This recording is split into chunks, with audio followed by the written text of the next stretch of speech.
no mistake. Yeah, that's right. We're busting out the epic music for this one because it's gonna be good. Boys and girls, this is the Ace Your Team Story Cup with two of my favorite players. It's about time.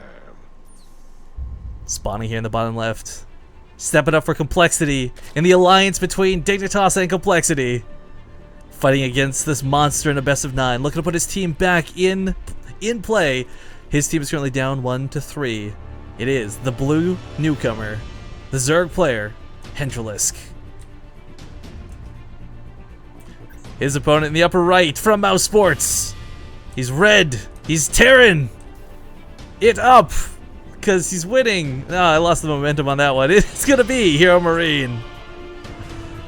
Now, these are pretty nice spawn locations, if we're going to be honest, before we get into too much of anything. The other spawn locations on this map, first off, have awful chokes. Look at the size that you have to wall off here versus the size you got to wall off here. It's ridiculous. There's island bases, which are kind of cool. There's a lot of weird dynamics to the map spawning like this. But let's not forget, there's an Easter egg on this map. Let's give a shout out to the Horde! And the Alliance.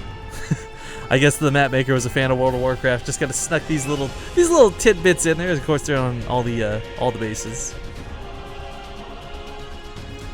But Hendralisk is a really talented player. If you guys missed his games in WCS, he recently took down Scarlet in his ZVZ for the Premier League. He's, quite frankly, very good at this game, and I don't know if he's got what it's going to take to come against HeroMarine. HeroMarine being a prominently European-based server player, he doesn't often find his way onto the North American ladder. I don't know if Hendralisk has ever run into him on the Korean ladder. I doubt that's going to be the case. So I don't know how much experience these two have with one another, but I do know for certain HeroMarine's TVZ is really freaking good. But that doesn't take away from Hendralisk's ZVT either. Now we see the spawning pool and the gas coming up real quick, so he's already getting prepared for those Reapers. With the gas mining, metabolic boost will be out probably around that perfect, 5 to 6 minute mark, really depending. Well, actually it's gonna be closer to 6 because it wasn't like a 13 pool, as I just kind of mutter to myself here, but. In the top right, we're going to have to see how many Reapers come out of this. Now, it's going to be 2 to start, but this is a map where you can really get away with 3 if you want. And what I really like about HeroMarine, he's always, and I'm not just saying in recent days, but he's like always been slightly ahead of the curve when it comes to dealing with the meta of this game. He was the one that was incorporating Hellbats instead of Widow Mines before that got popular. He was the one that was trying to make both mech and bio work. I mean, however the case may be, I don't know what he's going to go with, but if it's a 3rd Reaper, I'm going to be really happy. But it looks like it's not. The factory getting slammed down right away, so it doesn't have to gas for it. But gets into Hendralisk's middle line, almost gets a drone kill. Not quite.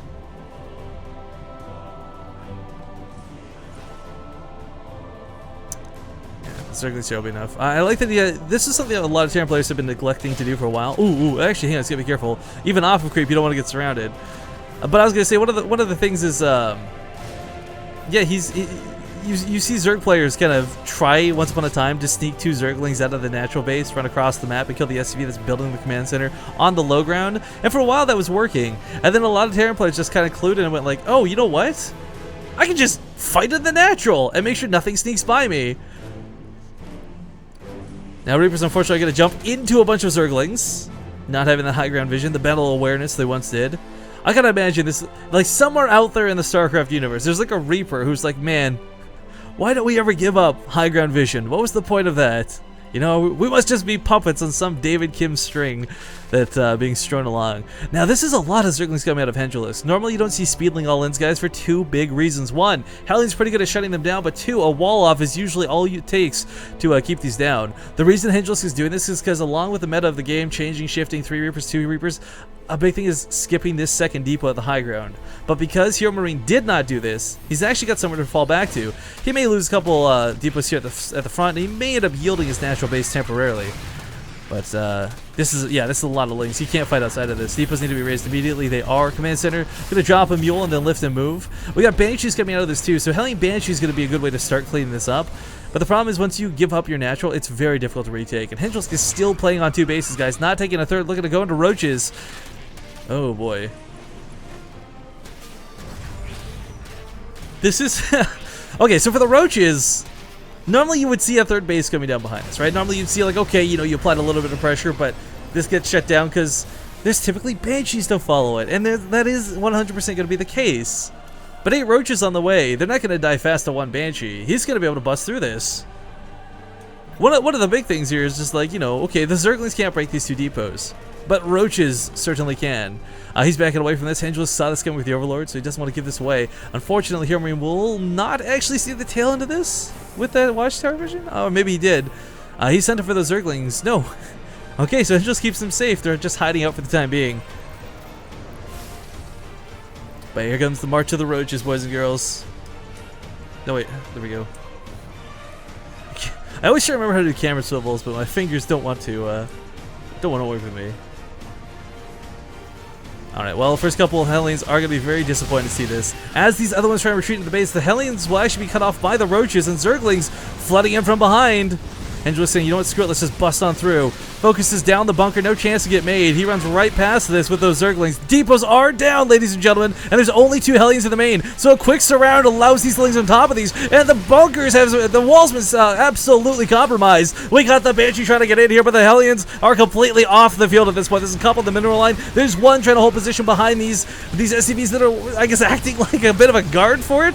The Zerglings flooding in are still getting a lot of worker kills at this point, up to 15 workers killed at the Banshee. Like I said, it'll eventually kill up the Roaches, but not very quickly. These Hellions don't stand a chance against Roaches. They can deal with the Lings, but not the follow-up. 14 more Lings are flooding across the map, and these Hellions are not going to cut it versus the Roaches. 2 Banshees may eventually clean this up, but not before HeroMarine loses almost every single Zergling, or SCV rather, he has to these Zerglings. Now this is a bit awkward at the mineral line. He decides to mineral lock through, but 28 workers dead. The tech lab being focused down to absolutely stop the Banshee production, but he's down to 14 SCVs. If Hendralisk can kill enough of these, there's no recovering. And for Hendralisk, he's gone back to droning. He's even got a couple Baneleys popping off there. A bit awkward to see, but the reactors are burning down. The tech lab is going to burn down. There's no SCVs that can be brought to repair this. And in the last few SCVs, the mules are dropped, and HeroMarine is about to be knocked off of his throne, and Hendralisk is looking to turn this around. Now, granted, HeroMarine is held, but with 2 SCVs, all Hendralisk has to do is take a third, defend it, and he's going to be monstrously far ahead if this turns into a macro game in the slightest. 3 Banshees cannot be underestimated for the DPS, but well, as many Lings aren't going to be cleaned up too quickly either. 1 SCV with 4 HP is all that lasts.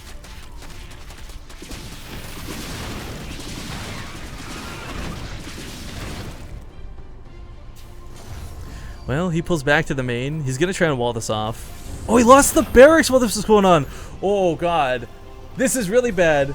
Because HeroMarine can't build anything now. He's got no tech he can use. 3 Banshees can go for a counterattack, but the Spore Crawler's down. Queens are already finished. And if you get there with 3 Banshees while the Spore Crawler is coming up, you kill the Spore Crawler. Spore Crawler's already down. Those Banshees are screwed.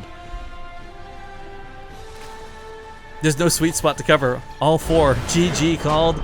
Ladies and gentlemen, Hendralisk will turn this around, dethroning HeroMarine, but also, and more importantly, giving his team another point. So now 3-2, no longer the one-sided battle we had once before.